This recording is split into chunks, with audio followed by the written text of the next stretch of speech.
You are listening to the Garlic Fries and Baseball Guys podcast. Sam Loveman and Joe Shasty coming at you every week with all the best Giants content. Make sure you're liking, reviewing, subscribing, sharing, all that fun stuff. As right now, the Mets and Diamondbacks are tied in a scoreless tie in the bottom of the second inning. We're scoreboard watching, folks. Again, Odyssey Sports Network here at 95.7 The Game. Shasky, since we're talking about the rookies, you said something to me the other day. Basically, you said that we're overvaluing the rookies this year. Want to maybe expand on kind of what you mean in terms of just how we're overvaluing the rookies? I'm so starving for an outfielder who's just competent from our own system, who's under 25 years old, that I'm out here caping up for Luis Matos as much as I can. Yeah. And the guy's a light hitting defense first, missed the cutoff every single time center fielder, right? He's got above average speed. I wouldn't say plus speed. He's got below average power. I mean, that's being, fair. Below average contact skills. He takes a good at bat, but like, come on. You ever see this guy being an all-star in center field? I do not. I mean, right now, no, probably not. And this is where I know I just said the one thing. Bailey is a defensive first guy. I could see him being a Gold Glover. He's going to be a middle of the road hitting catcher when it's all said and done, which is good. Patrick Bailey right now could probably be an everybody gets one all-star. The Giants are in the midst of a 94 loss season, but they need to send somebody. So let's send Patrick Bailey. Yeah, but will he be better than Will Smith? Sorry, Bailey better than Will Smith. Oh, the catch. I was thinking of the closer. It's like, that's a tough. Right now, probably not. Okay. If we're being that honest. And that's just, and I know I said a minute ago that the Giants, the one thing they could probably say they have is development. The development in the minors, I'll give it a passing grade. If it's pass fail, I'll give them a pass. The major league development though, the development at the major league level though, you got these guys rising through the system and then they get out here and they completely stall. Has Casey Schmidt gotten better since he arrived at the big league level? Patrick Bailey seems to have kind of stalled out a little bit. Luis Matos, the one thing he has going for him is youth. I still feel very high about Matos overall. I like him. I think there is a good baseball player in there. The problem is he needs better coaching. That's the issue. I don't see these. This is not a coaching staff. All 50,000 guys on this coaching staff, analysts and Akin, I don't see them making these young guys better. They lead baseball in errors. It's a team that doesn't pitch, that boots the ball and doesn't hit. And we're out here like, man, you got to make the playoffs because they're slightly better at developing. Go far on. Like, what are we talking about? What we're talking about right now is an organization that just doesn't seem to want to accept reality that it needs a massive house cleaning. They're the Atlanta Hawks after they got rid of everyone good that you knew of. They're just boring. They're just there. They really are. No, they're just there. It's a really sad situation that we're in right now. And it's really going to start having a negative effect on the future. And that is why I think we are overvaluing these rookies, is because I still think these guys are good. I think there is a good baseball player in Patrick Bailey. I think there is a good baseball player in Luis Matos. I think there is a good setup potential in Ryan Walker. I am still very high on these rookies.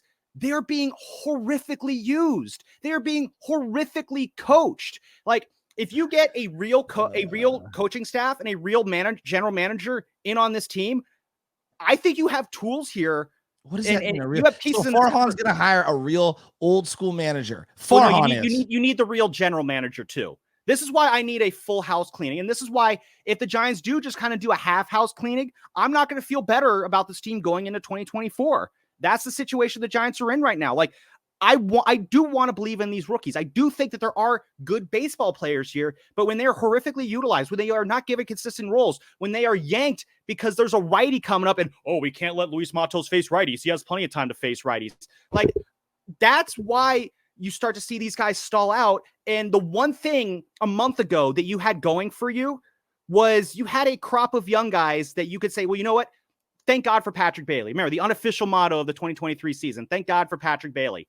You can't do that anymore because the way you develop these guys, the way you coach these guys is piss poor. And now we're shocked that you have all of them are just, Matos is hitting well this month, but the reason people aren't feeling that, you're probably not feeling that up about these guys. They're not being put in the situation to succeed. And as long as the philosophy of this organization is what it is, this is what's going to happen. Matos, maybe in 5 years, the Giants let him go because they just, it's just not happening. And then he goes on to another organization and then turns into an all-star. Would you be shocked if that happened? Yes, I would be shocked if he became an all-star. Yes. For another team? What? If he went to another team and became an all-star?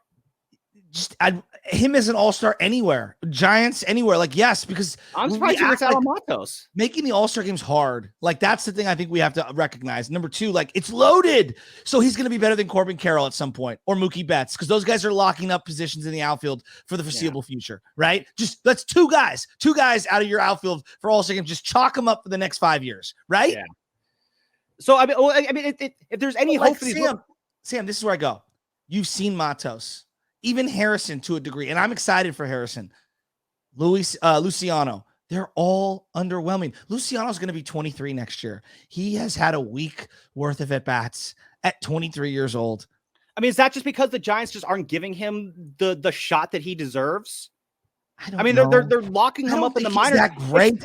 He's got Marco Luciano has the Trey Lance syndrome, where like we haven't seen enough to really be able to make that determination. I mean, we know more about what Trey Lance is like as a quarterback than we do Marco Luciano as a baseball player. We don't know jack about Trey Lance as a quarterback.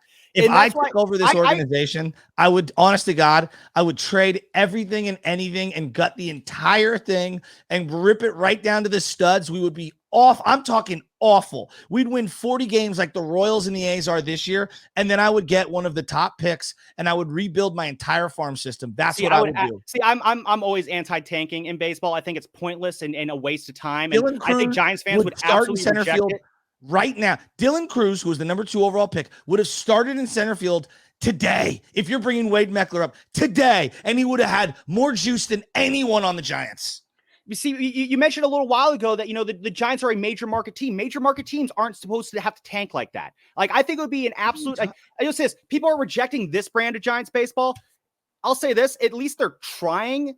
They're failing. I get that. But no, if the Giants aren't trying, then I'm not buying. That's for me as a fan. I know you and I disagree on the whole nobility of trying. You've tried for 5 years.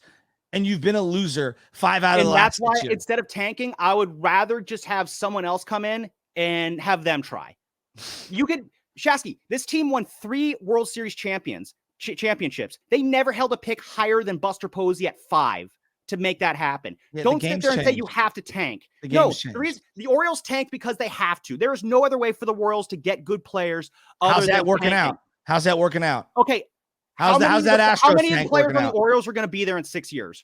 The Orioles are not going to be able to hold on to any of those guys because that's what they do. They are a small market team with a small budget. The only way they can get good players is by tanking. Great. You're going to get 6 years and maybe one or two fun playoff runs. I want sustainability. With the Giants, they're the most fun team in baseball outside of the Braves. But they Gunnar Henderson, Gunnar Henderson at bat is more exciting than anything any of the Giants rookies have done all year. Okay, and that's great. And once upon a time, the Giants were able to draft really talented players too without needing to tank. You don't need to tank to get to where you need to go. Would the Dodgers ever tank? Yeah, so why is it okay for the Giants to tank, but not the Dodgers? Like Dodgers aren't. The Dodgers aren't a tank. I don't want to see the Giants tank. It's that simple. It's just. I think you're so worried about like public view of winning 40 games. Who cares if you win 40? You got to take a final step back, gut the damn thing. I don't think you need to embarrass yourself to make it happen, though. I would much rather watch Wade Meckler struggle all year than ever watch another bat from Yastrzemski and Haniger and Conforto. Yes, I'm sorry. I would much rather watch that. I don't need to see Wilmer Flores be my back-to-back Willie McCovey Award winner, wasting spots for anyone else in the infield. Like anyone. Wilmer can't field. He can't bend over. And he's having a great year at the plate. I get it. But yes, I would rather watch Casey Schmidt and Wade Meckler struggler than watch guys I have zero.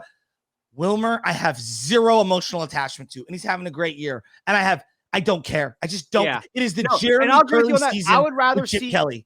I agree with you there. I would rather see the young guys go all year long. I don't think that's different. Playing the young guys and losing games because you're playing all of your young guys, that's different than just straight up tanking because you got to get that number 1 pick. Losing because you're developing guys is not the same as losing because you want that number 1 pick. So I differentiate the two. And I think if back in August, they said, screw it, we're going to play the young guys the rest of the way. We're going to unload all of our veterans at the trade deadline. I don't think, would they be in the playoff hunt? No. I don't think they would be on like a tanking trajectory though. Like the winning percentage would not be 120 loss pace winning percentage. Sam, I think if you truly did give these guys a real run, they would eventually start to develop and play a little bit better because they would be getting those reps and getting that confidence and getting into those situations that, by and large, this coaching staff refuses to put them into. My dog Leo could win 70 games as the GM of the Giants right now, just doing paw up, paw down on decisions of who should play, who shouldn't. Is it available? Have you seen the Royals roster? They have one guy anyone knows, one guy, and that's the catcher, Bobby Wood Jr. Everybody loves, but he's really, really young.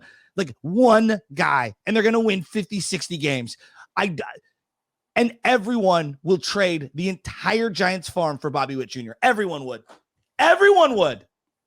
And they're going to get another top guy next year, and they're going to be good eventually. Eventually, but again, it's not it. The thing about the Royals, it's going to be what they were in 2015. You have that one good year, maybe you win it all, and then you're back to where you're at now. Those are small market moves. The Giants need to stop thinking like a small market team and be the big boy market team that they are meant to be. And that has always been the biggest thing about Farhan. Eventually, you would think that he would turn this into a big market team. He's not. We know who he is. Time to move on to the next guy who will actually want to put a winner on the field and will not be afraid to adjust his philosophies in order to make that happen. And that is why we're at right now with the Giants. They are so hell-bent on being, oh, we're going to show them. We're going to reinvent baseball, and we're going to be super smart, and everyone's going to be wishing they were smart. No, you're not that. You're not that at all. So you know what? Get out of town. I'll say this.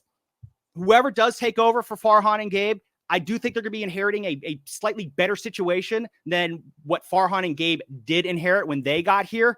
It's not saying much, but I don't know. I don't know who the right hire is. I don't know. If you're to ask me, well, not these two, then who? I can't answer that question.